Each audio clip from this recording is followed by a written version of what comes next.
Welcome to another deep dive. This time we're going to a place that I think throws out everything you thought you knew about fantasy. Terry Pratchett's Discworld.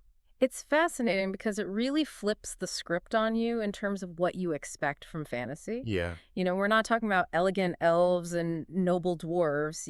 Right. We're talking about a flat planet Okay. that rests on 4 elephants Wait a minute. who in turn stand on the back of a giant turtle named Great Atuin, all cruising through space. A flat planet on elephants on a turtle. Yes. It sounds like It sounds crazy. it sounds like something out of a fever dream. It does. But there's a method to the madness, right? Oh, absolutely. Okay. This outlandish premise is Pratchett's way of creating a world where he can explore real-world issues through satire and parody. Okay. It's like he's saying, if the world is already this ridiculous, let's see what else we can get away with. So it's not just about the fantastical elements. It's about using those elements to comment on our own world. I'm starting to see the appeal. Exactly. And one of the ways he does that is through his characters. Okay. Take Rincewind, for instance. Okay. He's a wizard, Uh-huh. but not your dashing heroic type. Right. More known for his cowardice and his knack for attracting trouble. So not exactly Gandalf then? No, not quite. More like the guy who trips over his own feet while running away from the dragon. You got it. I'm already picturing him singed beard look of sheer terror. You're not far off, and what makes Rincewind so interesting is that he's paired with Twoflower, the Discworld's first tourist. Oh, okay. Twoflower is naive, optimistic, and utterly clueless about the dangers that lurk around every corner. I can see how that would lead to some comedic gold. Yes. You've got the terrified wizard desperately trying to avoid danger, Yes. and the oblivious tourist skipping happily toward it. Precisely, their dynamic highlights those cultural misunderstandings that Pratchett uses to such great effect. Okay. Twoflower sees the Discworld through the lens of his tourist brochures and adventure stories, Yeah. while Rincewind knows the reality is much more messy and unpredictable. Speaking of unpredictable, you can't talk about Discworlds without mentioning the luggage. Oh, yes. Tell me, what's the deal with this suitcase that seems to have a mind of its own? The luggage. It's one of the most iconic elements of Discworld. Yeah.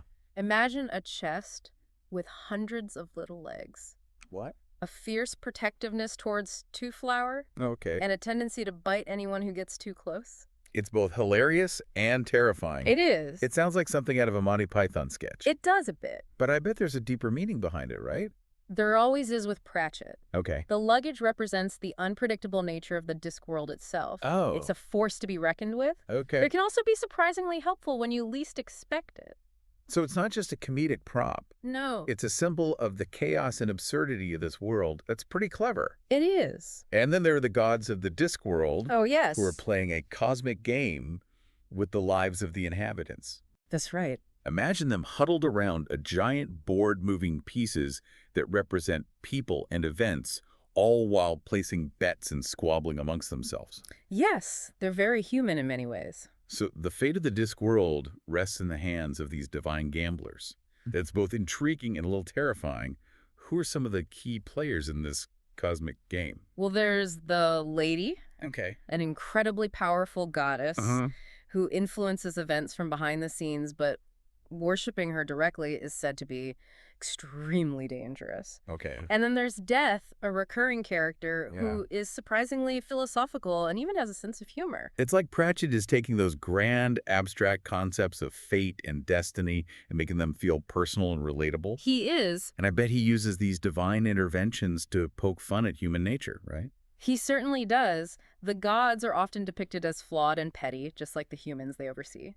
Okay. It's another way Pratchett uses satire to highlight our own foibles and contradictions. So we've got this bizarre world, Yes. quirky characters, meddling gods, Yep. and a suitcase that bites. That's right.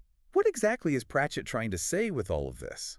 Well, that's where the magic of Discworld truly lies. Okay. It's not just about escapism. Right. It's about holding a mirror up to our own society and making us laugh at the things we often take too seriously. Yeah. He uses fantasy to explore themes like prejudice, political corruption, and Yeah. the absurdity of blind faith. Yeah. But he does it with such wit and humor that you're entertained even as you're being challenged to think critically about these issues. That's the mark of a truly great satirist, right? Yeah, to make you laugh and think at the same time. Exactly. And one of the things that makes Discworld so compelling is this concept of narrative causality. Okay. It's the idea that stories have power, that they can actually influence events in the real world. Wait, so you're telling me that in Discworld, believing in something strongly enough can make it real? It can. That's mind-blowing. It is, and it makes you wonder about the power of stories in our own world. Think about the narratives we're exposed to every day, the myths and legends that shape our cultures. Yeah. Do they have a tangible impact on the way we live our lives? It's like Pratchett is saying that we're all part of a larger story, and the roles we play are influenced by the narratives we choose to believe in. Precisely, and that brings us to the magic system in Discworld. Okay. It's not about memorizing spells or waving wands. Right. It's about tapping into this raw, chaotic energy that permeates the Discworld. So it's less about control and more about riding the wave, so to speak. Yes. Trying to harness this unpredictable force without getting swept away. That's a great way to put it. And this energy is represented by octarine, the color of magic. Okay. It's described as the 8th color, invisible to most people, but incredibly powerful and potentially dangerous.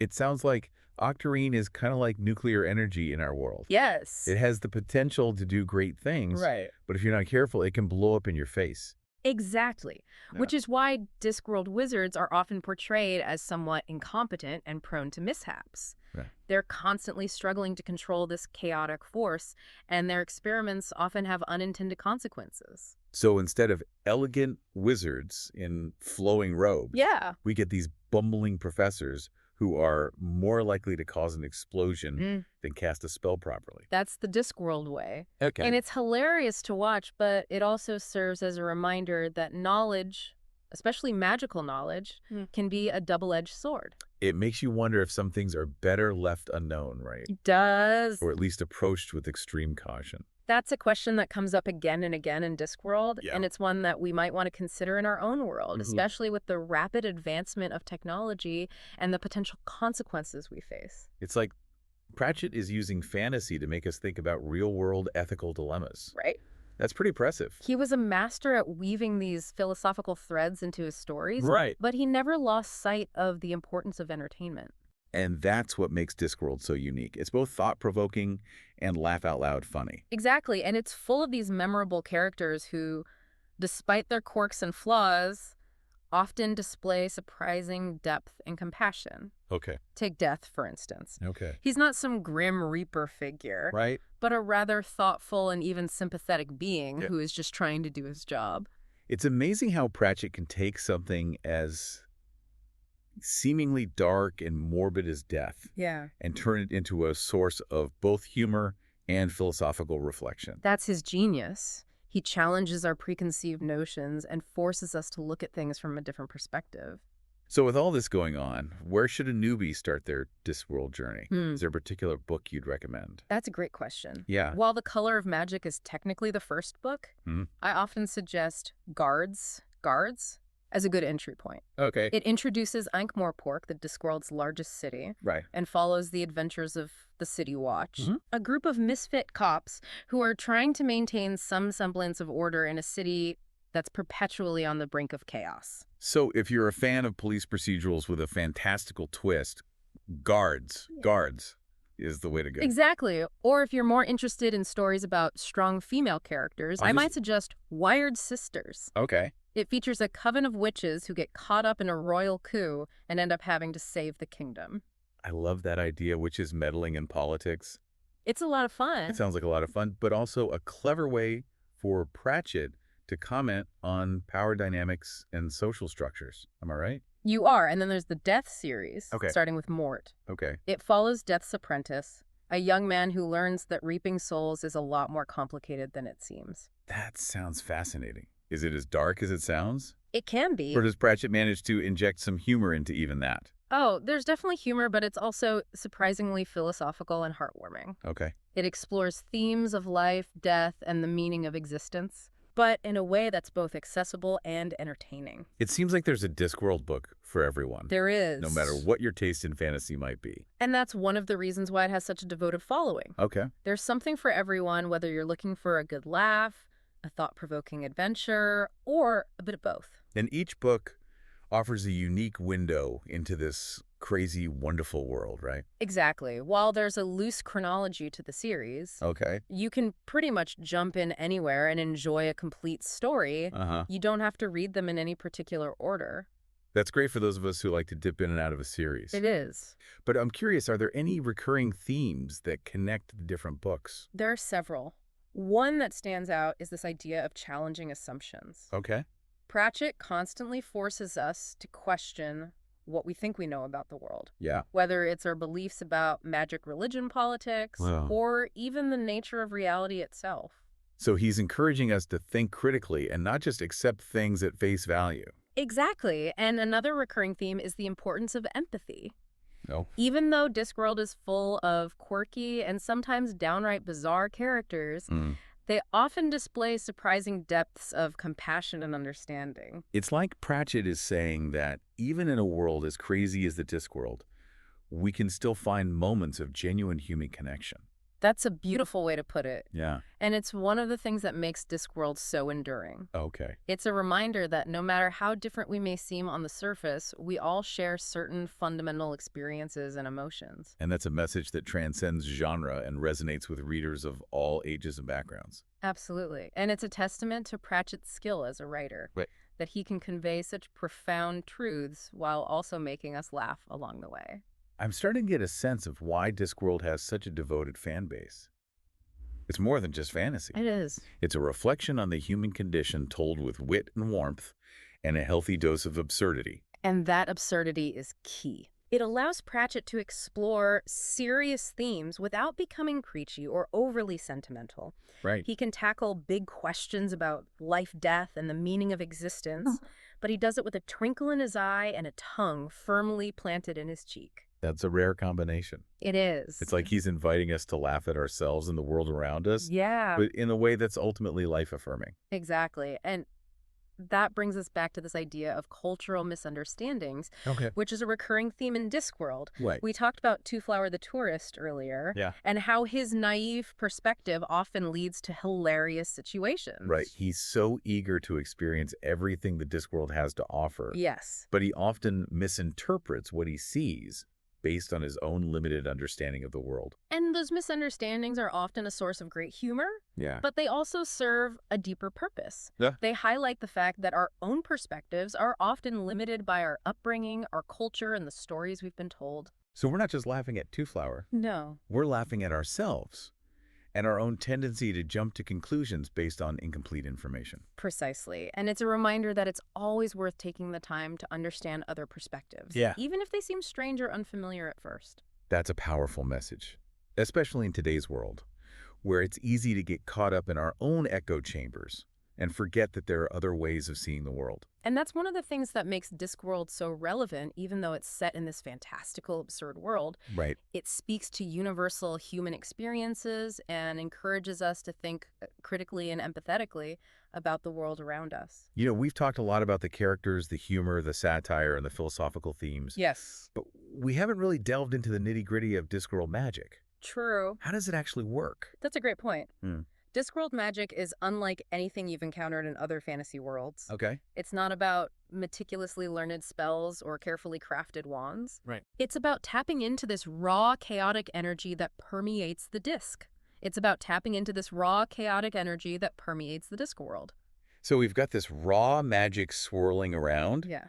but how do wizards actually use it? Do they have any control over it? Well, that's the tricky part. Yeah. Discworld wizards are more like surfers trying to ride a tidal wave of magic. Okay. They can try to channel it. Right. There's always a risk of getting wiped out. So instead of elegant incantations and precise wand movements, it's more about hanging on for dear life and hoping for the best. Pretty much. And remember, 8 is the number of magic in Discworld. Right. And it's considered unlucky for a reason. Okay. Too much magic can lead to all sorts of unintended consequences. So wizards are basically walking, talking magical hazards. No wonder they tend to congregate in Unseen University, Exactly. far away from the general population. It's safer for everyone that way. They Yeah. can experiment and blow things up without risking the entire city. I bet there are some fascinating stories about magical mishaps at Unseen University. Oh, there are plenty. But the unpredictability of magic is also what makes it so fascinating. Yeah. It's a force of nature, And like any force of nature, it can be both beautiful and terrifying. And it seems like Pratchett uses magic as a metaphor for the unpredictable nature of life itself. It is. We can make plans and try to control our destinies, but sometimes chaos just happens. That's a great insight. Yeah. And it ties back to the theme of narrative causality. Right. Just like magic can have unintended consequences, so can the stories we tell ourselves and the narratives we believe in. It makes you think about the power of our beliefs and the impact they can have on our lives and the world around us. Exactly. And that brings us back to the heart of Discworld. Oh, It's not just about escapism or fantastical adventures. right. It's about using those elements to explore deeper truths about ourselves and the human condition. We've laughed, we've pondered, we've marveled at sentient luggage and bumbling wizards. What's the one key takeaway you'd want our listener to walk away with? I think it's the idea that sometimes the most profound insights come from the most unexpected places. Discworld may be a flat planet balanced on elephants on a turtle, Right. but it has a lot to teach us about ourselves and the world we live in. It's a reminder that we should never underestimate the power of a good story, especially one that makes us laugh and think in equal measure. And that even in a world full of chaos and absurdity, there's always room for hope, compassion, and a little bit of magic. Well said. I think we've given our listener a pretty good taste of what Discworld has to offer. It's a world worth exploring, full of surprises and insights. And who knows, maybe they'll even discover some truths about their own round world along the way. That's the beauty of Discworld. It's a journey of discovery both within the books and within ourselves. And with that thought, we'll leave you to ponder the infinite possibilities of the disc. Until next time, happy reading.